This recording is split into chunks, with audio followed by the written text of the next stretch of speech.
water usage by a quarter. On the supply side, our pumping of water from the Glenmore treatment facility to various community reservoirs is working for the time being. Right now, demand is not outstripping supply, but it's only going to stay that way if we continue to not do any outdoor watering and to limit indoor consumption. And you can limit that indoor consumption in the ways that you have been doing by flushing a few less toilets and saving for a full load of laundry before you run your machine. Yesterday, demand for water was higher than supply for a good part of the day. At about 11 p.m., we started to see that demand decrease, and so we found ourselves in a good position this morning where we have supply of about 620 million liters of water, meaning that we have the ability to meet demand and also have emergency supply in case Calgary Fire Department is faced with anything. And let me paint a picture for you again about why all your conservation efforts are so incredibly important right now. Even with a slowly recovering supply like we have, we are not close to what we typically need at this time of year. And if we don't stick to using less water, the reality is that we may run out of water.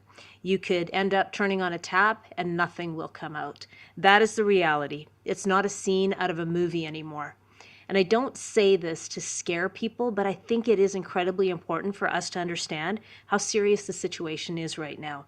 I'm also, at the same time, very confident that all of you will continue your efforts to conserve water and use less by doing the things that you've been doing. With that, let me turn things over to Calgary Emergency Management Agency Chief Sue Henry.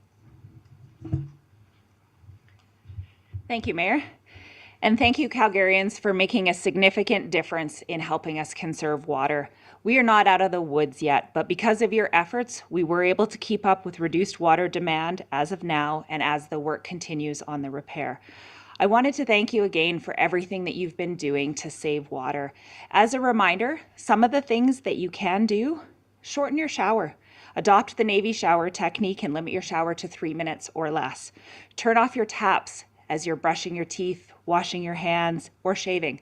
Reuse any water and catch it in a basin while you're brushing your teeth or other things, and use that water to flush the toilets. Only run full loads of your dishwasher, full loads of your laundry. If you are washing dishes by hand, use one basin filled with water, rinse with another basin filled with water so that you don't have to run a tap in between, and fix any leaks that you may have in your house. It's a great opportunity to do some of those maintenance checks. I also wanted to say a special thank you to Calgary businesses for continuing to do their part in reducing water. As a reference, businesses in Calgary use about 35% of the total water consumption, and our households use 65% of that normal consumption. Businesses are doing everything they can to save water while continuing to operate. But we wanted to highlight this is why it's so important that you continue to do your part. Citizens make a huge difference in our water conservation efforts and to that overall water conservation. We also wanted to recognize the businesses and residents in Airdrie, Chestermere, and Strathmore who use Calgary's treated water and have been helping us by reducing their consumption.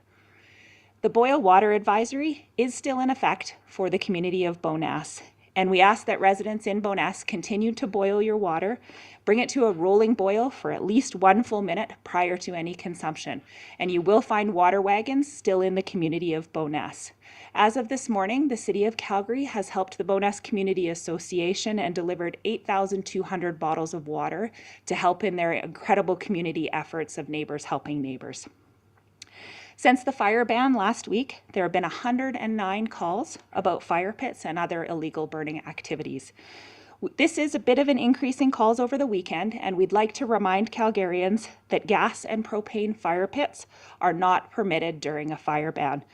Calgary Fire Department did attend 3 fires yesterday, but because of your reduction efforts, we had adequate water supply to put these fires out, and it's an important reminder that we need to remain vigilant as these large fires would require volumes of water to put out. On the bylaw side, since the event has begun, we've received 815 calls. 311 of those are for water misuse, and that's 31 new calls as of this morning. The officers have attended 669 of those calls. Of those calls, they've issued 214 verbal warnings, 176 written warnings, and we did issue 1 ticket yesterday to a contractor associated with construction work. We also saw considerable traffic congestion around the site of the break this morning.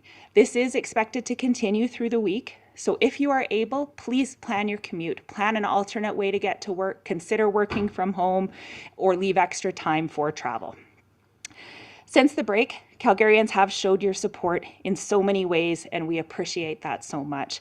As a reminder for the health and safety of our crews, please leave them the space to work.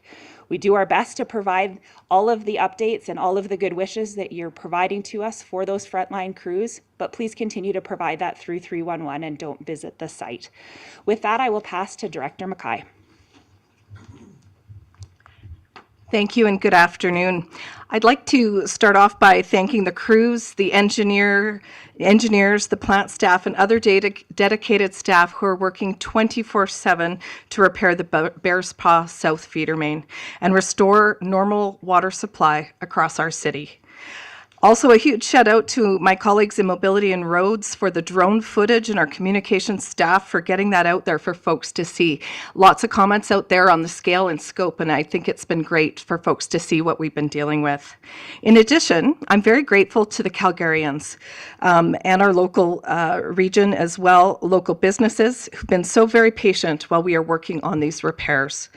Your actions to reduce water use is making it possible for us to do this critical work. Thank you very much. As Chief Henry mentioned, the boil water advisory remains in effect for the community of Bowness. We continue to work very closely with Alberta Health Services, and we are actively doing water testing in that community.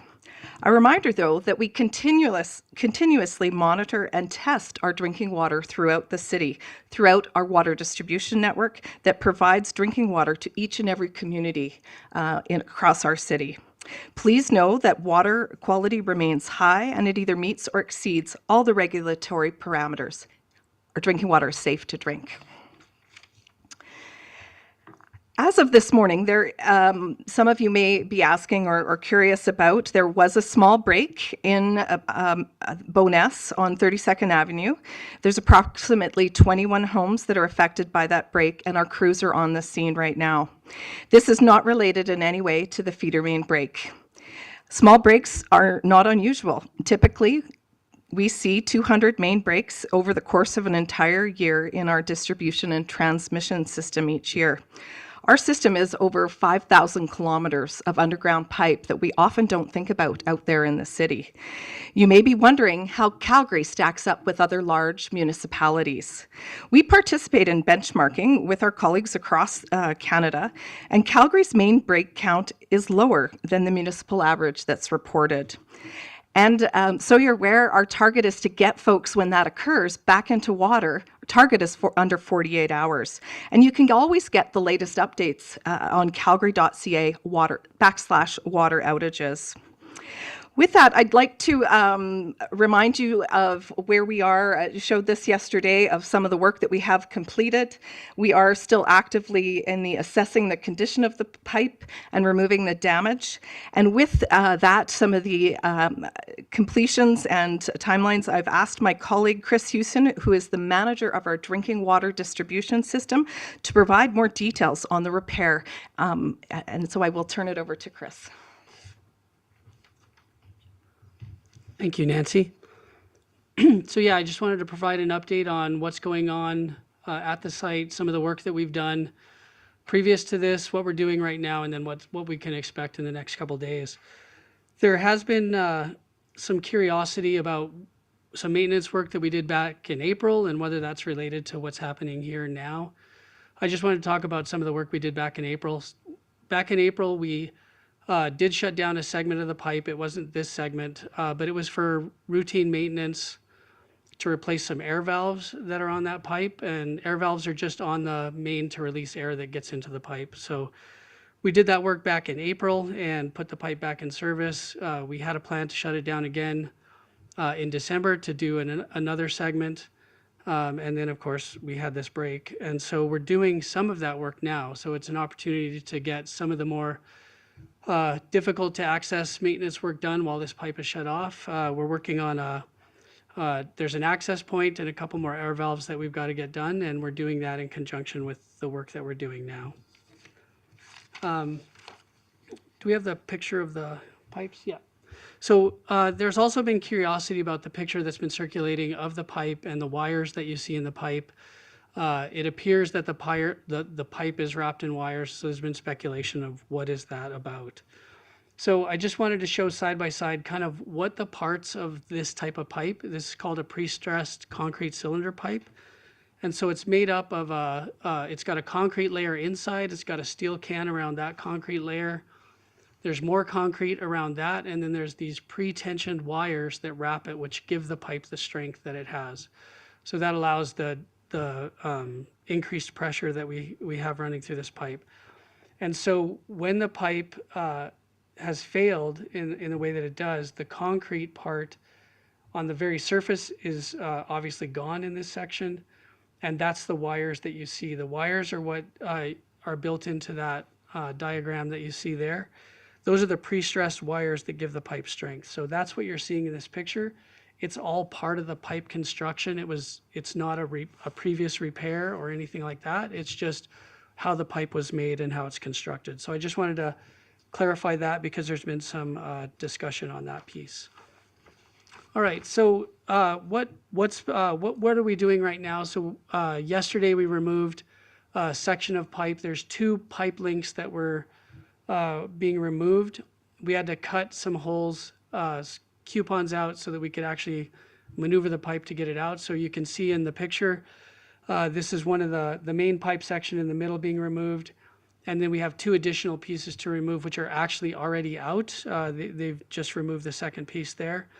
And then while this piece was out, we were able to get an inspection tool. So this tool has a camera as well as it creates a magnetic field when it goes through the pipe. What does that mean? It just means that we can understand the current structure or the current condition of the metallic portions of the pipe, which would be those pre-stressed wires and the steel can. So opportunity like this doesn't come along very often, so we wanted to use it to get an inspection tool in there. You can see that tool going in right now. It's completed its initial inspection. We'll have the information back on that later, and we hope we'll be able to show you some of the footage from that. It's not super exciting. It's a camera going down a pipe. Looks like you're going through a tunnel, but hopefully we can show you just so you can see what it's like inside the pipe. So what we're looking at going forward, obviously we got to analyze that information. We want to know if any of the adjacent pieces of pipe are also damaged in any way before we start closing this up. So do we have to remove another piece of pipe or not? So we're waiting for that analysis as we get the remaining pipe out.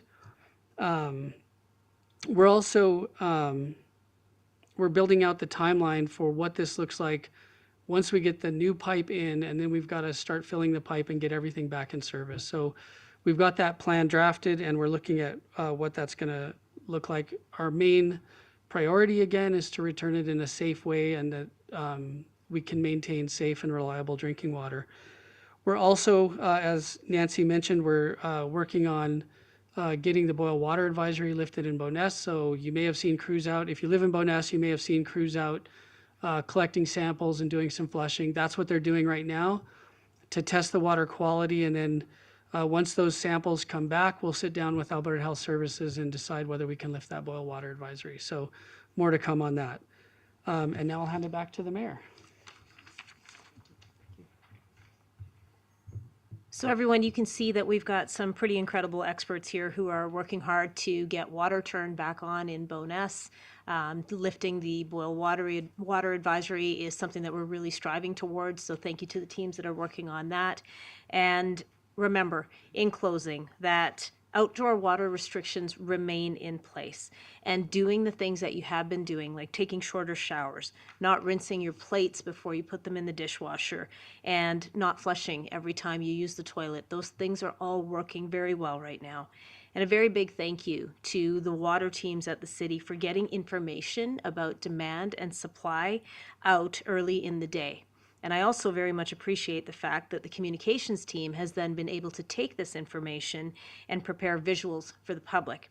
We made a commitment to get more information out to Calgarians on a regular basis, and today's graphics and drone footage are absolutely an example that we're moving in the right direction. To the crews on site, your efforts are around the clock and they're welcomed, recognized, and appreciated. And my message to everyone who's working on this from the City of Calgary, as well as all of the residents in our city and surrounding areas, that message is the same. Your efforts are seen and they're greatly valued. With that, we'll turn it to questions. I'll go to Sherry to moderate that. Any questions? Yeah, is there any consideration for any local businesses for compensation, much like Margaret businesses went through? I think the business and local economy team will be keeping a close eye on this. We haven't made any decisions in that regard. However, I will say the best thing we can do for local businesses is go and visit them. Do your shopping there, grab a coffee there, grab a pastry. There is a game store, go and check it out. Bowness needs some love right now, especially the businesses that everyone thinks might be closed. Many of them are open and they're very active. So in addition to supporting the residents with your donations of water, please keep frequenting the businesses in Bowness. I have two questions for the mayor or for Chief Henry. Is it possible to get a partial reopening for traffic on 16th, or does that need to stay closed? So the crews are working as hard as they can to make sure that the access to the site is maintained in a safe fashion for those crews that are working on site, as well as that we do the assessments of the roadways. So the team is working on that, and as soon as there's an update on when the road could open, we will provide that, but it remains closed at this point in time. I do have some water questions. No, but Yes. in terms of, do you now know the amount of pipe, I guess, that is damaged and needs to be removed? I know Chris talked about the inspection that needs to go on, but what's the damage section that you know will need to come out? So the question was, what's the portion of the pipe that is damaged? And that is a question for Chris Houston, our Manager of Drinking Water Distribution. I'll pass it over to Chris. Yeah, so we're quite certain of the one section of pipe that has the hole in it. The adjacent pipe indicated that it had some of those pre-stressed wires had broken in that pipe, so that's why we removed that as a precaution. We don't have the results back from the inspection yet, so we don't know what the further condition is. There's no visual evidence that there's additional damage. That's why we brought in this tool, so it can see inside the pipe. And just on that vein, in terms of the inspection, how far in each direction of the pipe do you look in a situation like this? Do you go 50 meters, 100 meters? Yeah, good question. So the question is, how far do we go on either side of the pipe in this initial inspection? I believe we were able to go 100 meters one direction and 200 meters the other direction. Any other questions? Councilor Mayor, what would be the message to Calgarians? We've done a lot of stories and city crews out watering trees, golf courses, with sprinklers on, while residents are facing fines if they do something similar. So what would you message to the Calgarians who didn't see city crews doing some of that watering right now? Yeah, I really appreciate the question about why are city crews continuing to water newly planted trees, why are golf courses continuing to water. I can tell you that that is not treated water that's being used. It is not coming from the water treatment plant. It is not water that we use for consumption in our homes. That water is recycled water, if you will. It is not potable.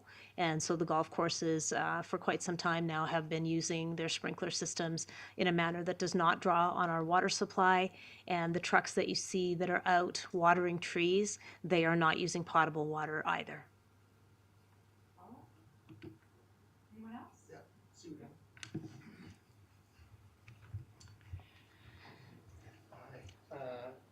Increase in volume of calls to 311, and how much of an increase? I don't have the actual numbers. I will follow up with you on that, but we know our 311 wait time this morning was about 20 minutes, which is very similar to what we saw yesterday. So we're very thankful to our folks at 311 that are helping us manage that additional volume, but I will get you a specific number. And on enforcement, you did write a ticket then. So Yes. was this a repeat? I know privacy and all that, a contractor. Was it a repeat offender, or how did that happen? So what we know at this time is it was a contractor that was coring concrete and pressure washing, and as a result, we did issue that ticket. That's all I got. Anyone else? So over the weekend we were given a timeline of around 5 to 7 days. Is there any update to that timeline for completion? The question was around updated timeline. As you heard from my colleague, Chris Houston here, we need that information that's coming in today in order to finalize that. So we are still in that time frame of a minimum from a couple days ago. But again, I really appreciate that we want more details. We're working on that with the information and the assessment that we're doing right now. Anyone else? Oh, Scott Dipple, one last question. Chief Henry Close. In terms Chris? of the cause of the rupture, has that been narrowed down at all at this point? You may not have a conclusive answer, but. I definitely, I want to appreciate that people want to, I do appreciate the question was around the cause. We are doing a lot of investigation and taking steps in that regard. The focus now for us is truly on restoring the supply that we have for the city, and that's where our efforts are focused. And of course, we're taking all that information, and that will be something moving forward, absolutely. Just wondered if, in terms of actually getting to the damaged area, if that reveals anything or not in a situation. So for those that went to, we had a team of engineers go to do the inspection. We don't have that engineering report back yet to the cause, but being able to get down there and actually see the pipe and see its condition certainly helped them in their investigation, but I don't have the answer back on the actual cause yet. Related to that, Chris, Yeah. Is it even possible that given the groundwater contamination in that area that we saw from the 2013 flood, is something like that still a factor 11 years later? It wouldn't be for this type of pipe, no. It wouldn't be a contributing factor, no. Clarifying question from Adam McKibben. What was mentioned there about the water testing in Bowness? I mean, are we looking at potentially a situation where that could be lifted depending on the water quality prior to this pipe being fixed, or is that contingent on water flowing through that new pipe when it repairs? They're two separate things. So the answer to the first question is yes, it could be lifted before that time. And so, like, what are we looking for in these water tests right now that might be different? Like, when do we expect to see those results? Yeah, so good question. The main parameters that we're looking for when we test the water, we're looking for coliform bacteria, E. coli, those types of things. So we have a certified laboratory that does all that testing for us. And when we get those results back, we'll sit down with Alberta Health Services, review all those results, and then make a decision on whether we can lift the boil water advisory. Just add to that too. These are the same parameters that we use every day all over the city, that we check the water to make sure it meets or exceeds water quality. So nothing different. It is specific tests that we do and work with our colleagues at Alberta Health. Nancy, we've got one more from CBC. Oh, Just to clarify, in terms of the water testing, Nancy, I know that work needs to happen once the line is fixed and it's checked. Is it possible that the boil water order could be lifted and then getting this line back into order could result in a boil water order again being invoked? so the question that you've asked has to do with understanding that the difference between getting the pipe back up and the boil water lifted, as Chris mentioned, are two separate things. And again, once we get more information, it allows us to understand what we will need to put in place, and in terms to flush that line, where that flushed water is going, what the impacts are. That is some of the work that we will sit down with Alberta Health Services, explaining that plan with all the information that we've got. It's not out of the realm of that we might need to do that. We want to minimize, get the water service back up, protect public health, and if we need to protect public health at any time, we would issue a boil water advisory in addition. Our hope is not to do that, but again, we need more information to fully understand our approach.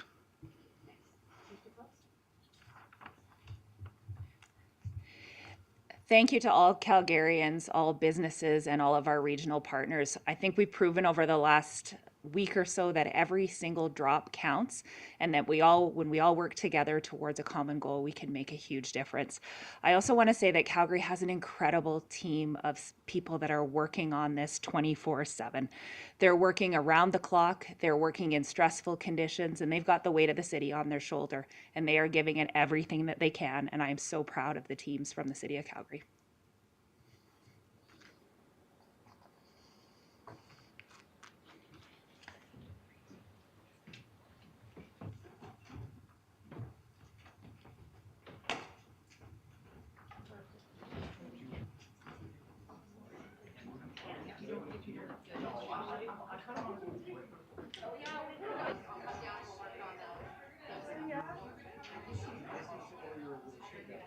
I'm a little bit.